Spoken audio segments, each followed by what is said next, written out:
हमारे राजस्थान में ठाकुर जी के लिए फलाहारी धनिया पंजीरी का प्रसाद बनाया जाता है, जिसे आज मैं आपको step by step with tips के साथ बनाना बताऊंगी।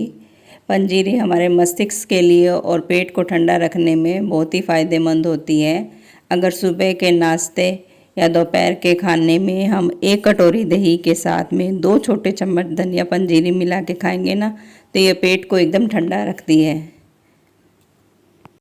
धनिया पंजीरी में फाइबर बहुत अधिक मात्रा में होता है, इसलिए अगर कोई भी ठाकुर जी का, भगवान जी का आप व्रत करते हैं तो उसमें धनिया पंजीरी का यूज कीजिए। वो हमारे शरीर को ऊर्जा प्रदान करने में बहुत मदद करता है।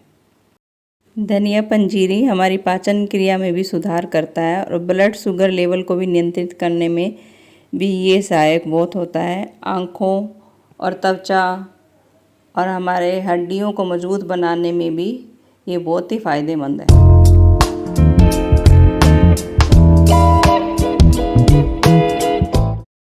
फलाहारी धनिया पंजीरी बनाने के लिए मैंने 100 ग्राम साबुत धनिया लिया है।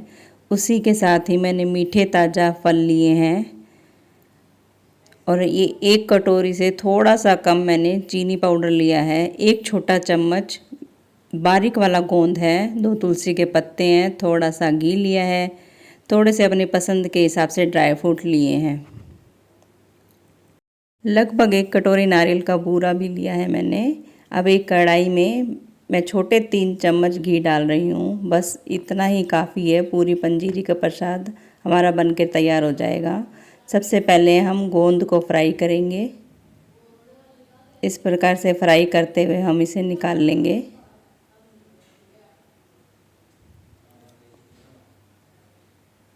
सारे दाने हम धीरे धीरे करके निकाल लेंगे। उसके बाद हम इसी घी के अंदर सारे ड्राई फ्रूट जो है थोड़े से रोस्ट करेंगे, हल्के से रेड हो जाए, उसके बाद हम इन्हें निकाल लेंगे। 8 से 10 दाने ही लगभग हमें चाहिए, क्योंकि 100 ग्राम पंजीरी हमने ली है। इस वक्त पर मैंने दाल मखाने का यूज़ नहीं किया है, क्योंकि हमारे यहाँ पे दाल मखाने की खीर अलग से बनती है। आप चाहे तो इसमें दाल मखाने ऐड कर सकते हैं। इस प्रकार से हिलाते हुए धीरे धीरे आप इन्हें फ्राई कीजिए और इस प्रकार से निकाल के एक तरफ रख दीजिए। ड्राई फ्रूट पंजीरी में एकदम क्रिस्पी क्रिस्पी टेस्ट देता है और खाने में बहुत ही स्वादिष्ट लगती है पंजीरी इससे। अब हम बचे हुए इसी घी के अंदर ही 100 ग्राम धनिया जो है सारा डाल के धीरे धीरे चारों तरफ से मिलाते हुए इसे लगातार धीमी आंच पर रोस्ट करेंगे। इसे हमें एकदम डार्क ब्राउन नहीं करना है, हल्का हल्का ब्राउन हो जाए बस, तभी तक ही हम इसे रोस्ट करेंगे। देखिए इस प्रकार से आप लगातार इसे चारों तरफ से हिलाते रहें, ताकि जो एक एक दाना है ना वो अच्छे से पक जाए और हमारी पंजीरी जो है अच्छी बने। अगर आप सूखा नारियल बारीक करके पंजीरी में डालते हैं तो उसे भी 5 से 10 मिनट तक रोस्ट कर लीजिएगा। मैंने नारियल का बूरा लिया है, इसलिए मैं उसे रोस्ट नहीं करूँगी, ऐसे ही डाल दूँगी। देखिए इस प्रकार हमारी ये पंजीरी लगभग सिक के तैयार हो गई है और इसे 15 से 20 मिनट लगे हैं।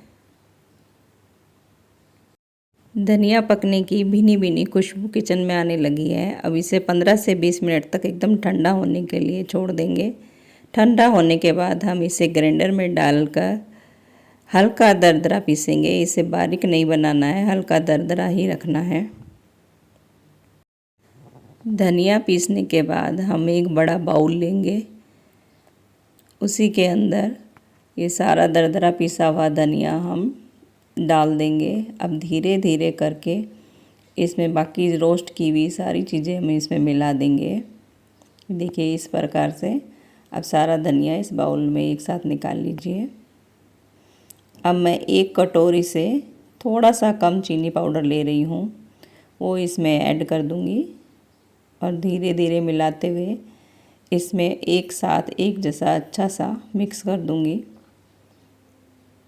चीनी को मिलाने के बाद में मैं नारियल का बूरा ले रही हूँ, ये आधी कटोरी से थोड़ा सा कम है बस। अब इसे भी धीरे धीरे मिलाते हुए मैं अच्छे से सारे धनिया में मिक्स कर दूंगी ताकि एक जैसा इसका टेस्ट जो है सब में मिक्स हो जाए। इसके बाद मैं ड्राई फ्रूट ले रही हूँ। इनको साबुत ही रखना है, बारीक अगर आप चाहें तो इन्हें मिक्सी में ग्राइंड करके फिर भी यूज़ कर सकते हैं, लेकिन इसे साबुत किए हुए रोस्ट किए हुए ड्राई फ्रूट जो है इस पंजीरी के टेस्ट में बहुत अच्छे लगते हैं। अब ये मैंने जो बारीक वाला गोंद फ्राई करा था वो मैं मिला रही हूँ इसमें।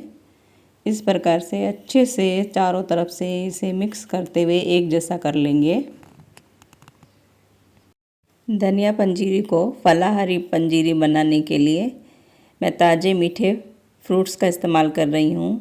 अब ठाकुर जी का प्रसाद बनाए ना तो हमेशा इस बात का ध्यान रखें कि ठाकुर जी के प्रसाद में कभी भी खट्टे फ्रूट्स का इस्तेमाल नहीं किया जाता है, जैसे संतरा, किन्नू, मौसम्मी, अंगूर या कीवी।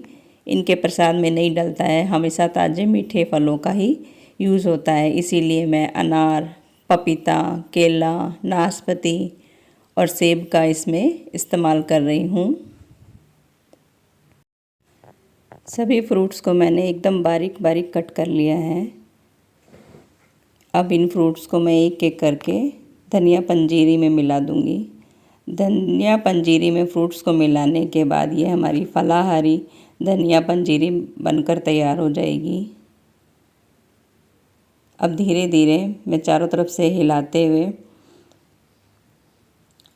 सारे प्रसाद को एक जैसा मिला दूंगी ताकि सभी जो चीज़ें हैं एक जैसा ही टेस्ट दें।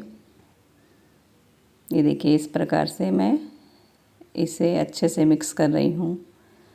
ठाकुर जी को ना तुलसी जी बहुत पसंद है और बिना तुलसी जी के वो कभी भी भोग नहीं लगाते हैं, इसलिए सारा प्रसाद बन के तैयार हो गया है। अब इस वक्त पर मैं 2 से 3 तुलसी के पत्ते इसमें ऐड कर रही हूँ।